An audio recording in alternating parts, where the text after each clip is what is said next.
Hello everyone.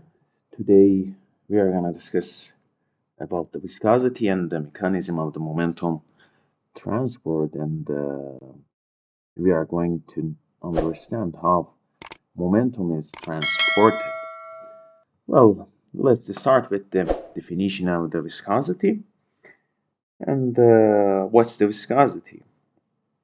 Well, for the fluids of the low molecular weight, the physical property that characterize the residence to flow is the viscosity. Well, let's start with the example. Anyone who has bought the motor oil is aware of the fact that some oils are more viscous than others, and that viscosity is a function of the temperature. When the temperature of the engine is increasing, the viscosity is the function of the temperature, so it is changed. Well, another thing we are going to discuss about that, we should say with the simple shear flow between the parallel plates, and we are going to discuss how the momentum is transferred through the fluid by the viscous action. Well, during this lecture, we are going to discuss about the effect of the temperature and pressure on the viscosity of the gas and the liquids. Well, let's start with the schematic that you are seeing in the screen. We show a pair of the large parallel plates, each one with the area A, as you see, separated by the distance y, and the space between them is a fluid, either a gas or liquid. This is a system is initially at rest, but at the time t0, the lower plate is set in the motion in the positive x direction at the constant velocity v.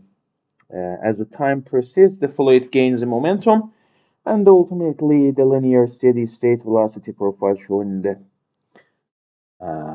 figure.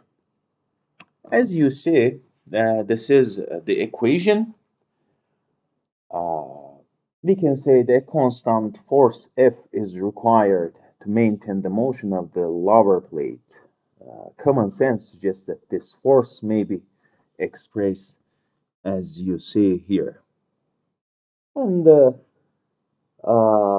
force should be proportional to the area, to the velocity, and inversely proportional to distance between the plates. Well, as you see, this constant of the proportionality, mu is the property of the fluid defined to be viscosity, which we have discussed the previous slide. And this is the kind of the force. We should say this is the stress is the force in the x direction on a unit area perpendicular to the y direction. And this is the constant proportional is property of the fluid, as we said before. Well,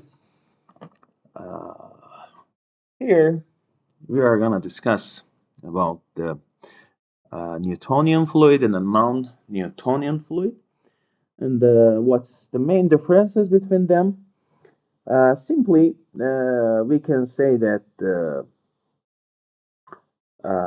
it has been found that the residence to flow of the all gases and the all liquids with the molecular weight of less than 5,000 is described by equation 112, and such fluids are referred to the Newtonian fluids. And polymeric liquids, suspension, pastes, and slurries, and other complex fluids are not described by the equation 112 and are referred to the non-Newtonian fluids. And let's discuss about the more important thing, which to some students have a problem with the definition of. that, which is the dynamic viscosity and the kinematic viscosity. And we should say that what's the difference is. For the dynamic viscosity is the internal resistance a fluid offers to flow depending only on the fluid's nature and the temperature.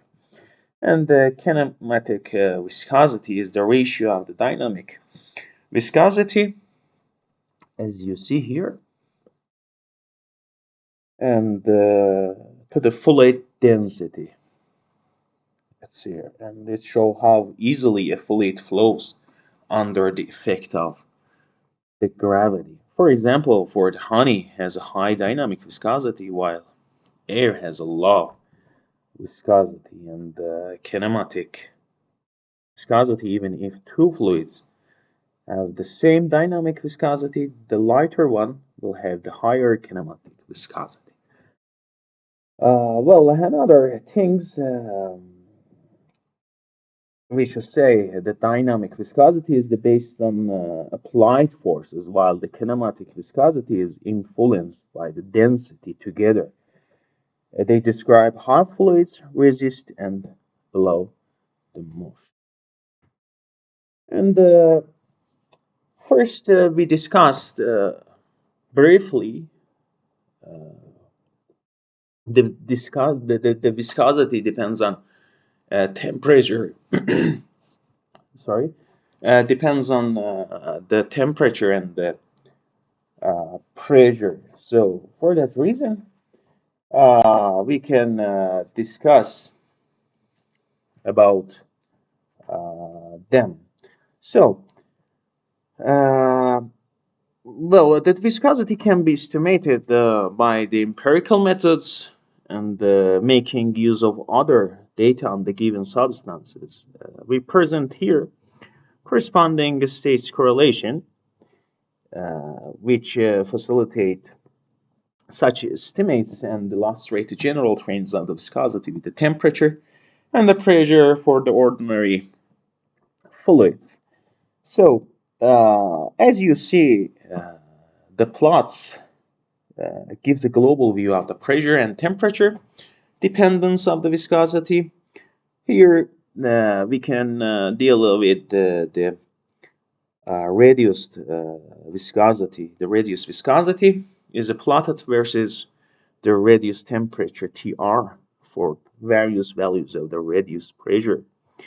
And quantity is the one that has been made dimensionless by the dividing by the corresponding quantity at the critical point. Experimental values of the critical viscosity are seldom available. However, the critical one may be estimated in the one of the following ways. If the value of the viscosity is known at the given radius pressure and temperature, and preferably at the condition near to those.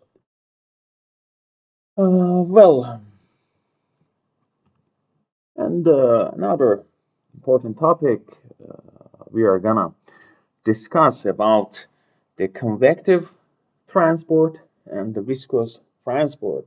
We briefly discussed the molecular transport of momentum, and this leads to set of quantities pi I.